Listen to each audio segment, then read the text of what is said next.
RTL Stories, the podcast with Lisa Berg from RTL Group.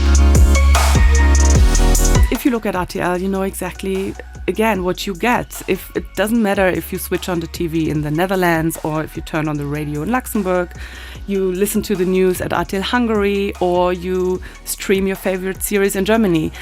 When they see RTL, you know exactly what they get. It's entertainment and it's reliable news, which is more important than ever before.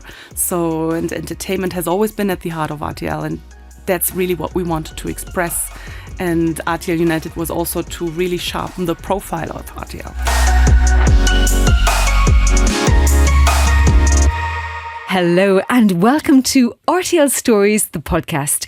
I'm Lisa Burke, based here at RTL in Luxembourg, and in this series we are exploring the lives of some extraordinary people who have made RTL their career home, investigate what they do and how they got here. Now today I'm delighted to welcome in person in the studio here in Luxembourg Isabell Ostermann, who has been one of the driving forces behind RTL United, which is the rebranding of RTL as a brand. Isabell is passionate about branding, marketing, communications, and has been part of RTL for 10 years. In her current role as Senior Director Brand Management and Communications, she is responsible, amongst other projects, for the iconic RTL brand. And so she's going to talk to us about how RTL United came to life and share her experience working on one of the biggest rebrands in the history of RTL. And Isabell also quite recently became a mother, and she's going to talk to us also about juggling that difficult balance behind motherhood and then bringing yourself as a new mother to work. Isabell, it's wonderful to have you here in the studio. Yes, hi Lisa. Thanks for having me. I'm really excited about the recording and being part of the podcast. Well, we love having you in the studio, and I'm feeling quite good because you nodded an approval of our branding behind me. I think we're following the guidelines. You are indeed. I love it. It's a really nice color combination. I like it. Let's move back 10 years. You started the company, RTL, 10 years ago, and you've stayed in the same department, the corporate communications team. So it must be a wonderful team. Yes, it's a wonderful team, definitely. And these 10 years flew by like a flash. It's been so quick, and it's just always been so dynamic. There has been always so many changes, so it never really felt like it's been 10 years, to be honest. So you always felt like you were developing as a person in your career? Yes, absolutely. And luckily I had a mentor, Oliver, who has always been supportive and really encouraging in developing yourself further. And with the variety of projects, it's always been very dynamic and very exciting.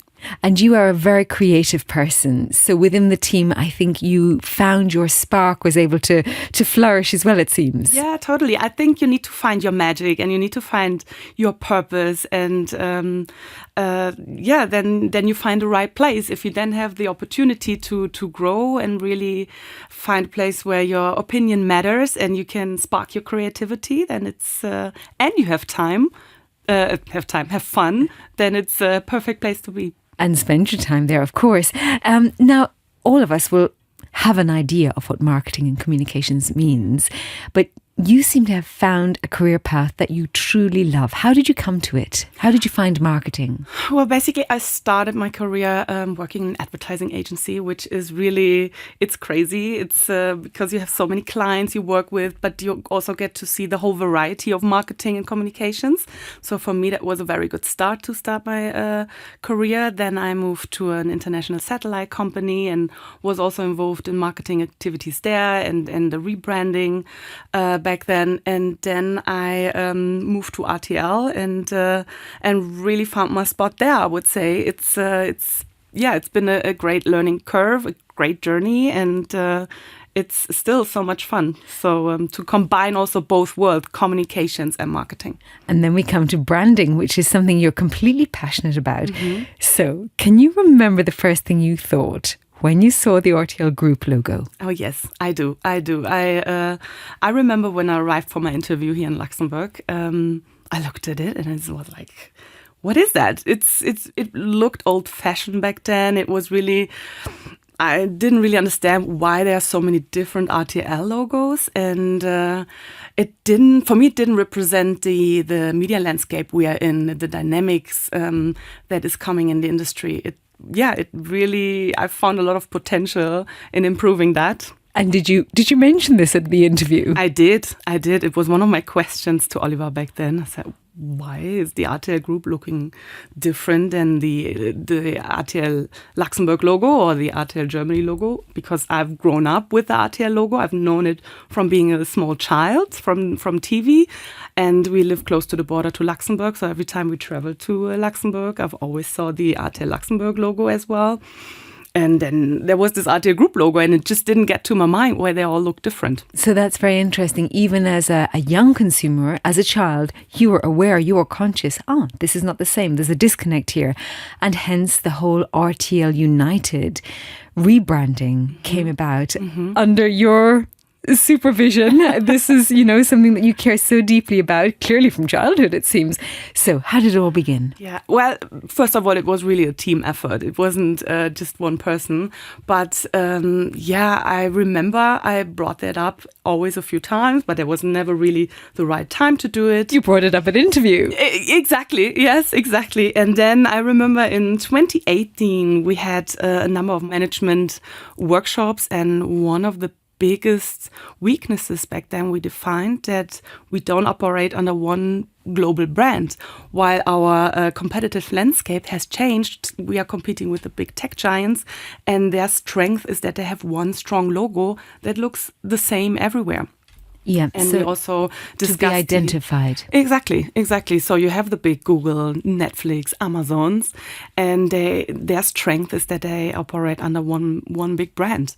And it was also discussed that it's difficult to find new talent. So there were lots of opportunities we defined there, and we said, okay, let's look into it. But it didn't start until I think it was September 2019, where we really came together with the colleagues at RTL Deutschland and said, okay, we need to do it together, and we need to think big. It's now the right opportunity. It's a chance for us to think big, and we got the green light beginning of 2020, and that's when we got rolling and started. So there was a few different movements here, and I know there were several rounds, several meetings, of course. This is a big thing.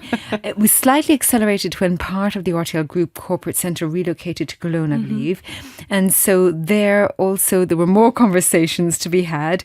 But still, it was a small team that did this. Yes. I think you need to keep in mind that when we got started, it was also the time where the COVID pandemic has started to unfold, and we've all went into lockdown. And we said, okay, let's keep the team small, because in order to get it going, we need to be fast as well in the decisions we make and in the processes. So it was quite interesting, because it was really, I think we had a handful of personal meetings, but everything was done virtually, and it was a complete new way of working for us.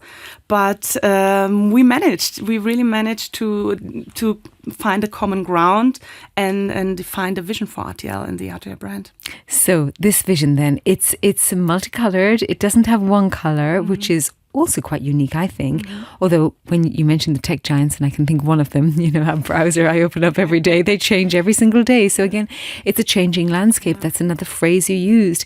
Talk us through how you came to this logo now that really is the epitome of what I view as RTL. I mean, I see it every day, of course, but hopefully other people are becoming more aware of it as well, right across Europe and not the world. Yeah, absolutely. I mean, also their branding is more than just a logo. It really is more than the fonts or the pictures you see. It really cuts much deeper. It's really the brand experience you create. If you know, everyone knows the product that has an apple. You know exactly, okay, what is it about? What's the product?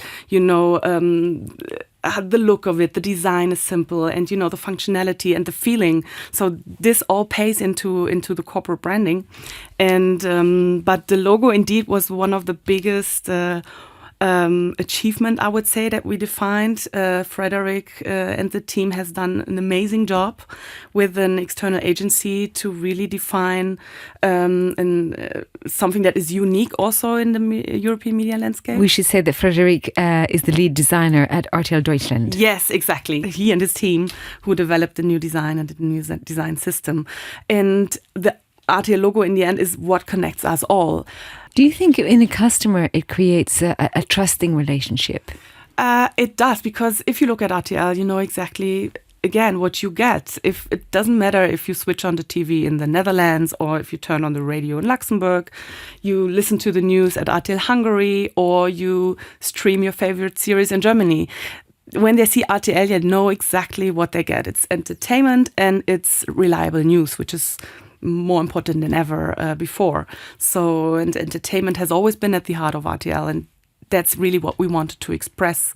And RTL United was also to really sharpen the profile of RTL. And to really unite the countries together under the one umbrella. Yeah. Now, when it comes to any change, rebranding, there has to be a bit of police out there. There have to be some guidelines, because not everybody is as quick to change.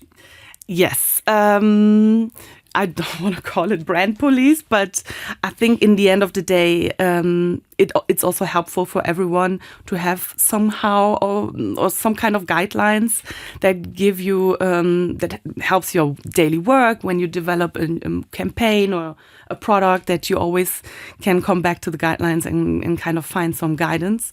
But in the end of the day, everyone working at RTL is a brand ambassador and should ensure that the brand is presented in the best way possible.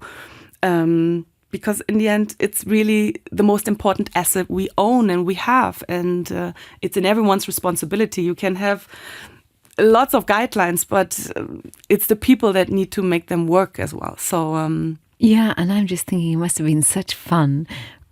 Well, fun but hard work as well. When you're coming up with a new brand concept, you're thinking about the new colours, the logo, even the fonts. And I love handwriting. And I know that you came up with another font as well that should be used across, RTL.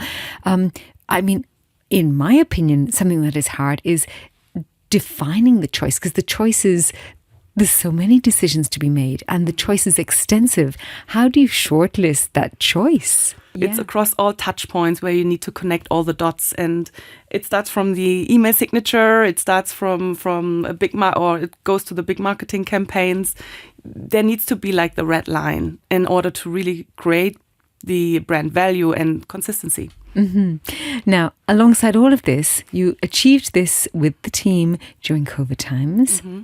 You also had a lovely, lovely little girl. Mm-hmm. How old is she now? She is turning 2 end of the month, yes. And I know that you were very happy to talk to us about this experience, because it isn't always a gentle return to work, because, you have this, people think when you're at home things are easy. Of course, anybody with children knows they are not.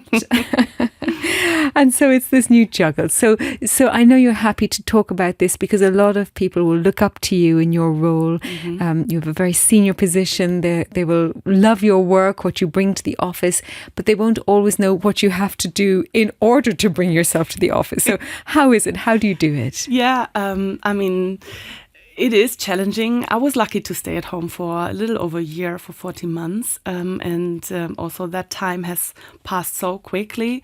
And I then returned part-time because we couldn't find the daycare. So that was really challenging, to be between two roles of getting back into work and something that I'm really passionate about, but at the same time, of course, taking care of the baby. But I think it's also a thing of mindset. If you really want it, you get it organized. And but I also feel it's easily said to be a working mom or a working dad. But there's so much in it, and everyone defines it differently. It doesn't matter if you decide to come back early and work full time, or if you decide to stay at home longer and then return part time, or. Luckily, we live in a society where women, but also working dads, have all possibilities to do so. And on the other hand, it can also put pressure on somebody, indeed, because you feel like you need to serve all roles perfectly. It's a juggle, of course. And I would say I would throw that word perfect out the window straight away. Yes. No, I had this conversation with a colleague the other day who said, Isabel, you look so organized. But then he didn't know that I only had like 4 hours of sleep and a to-do list that is like a mile long. But it's... well, the impression is good. Indeed.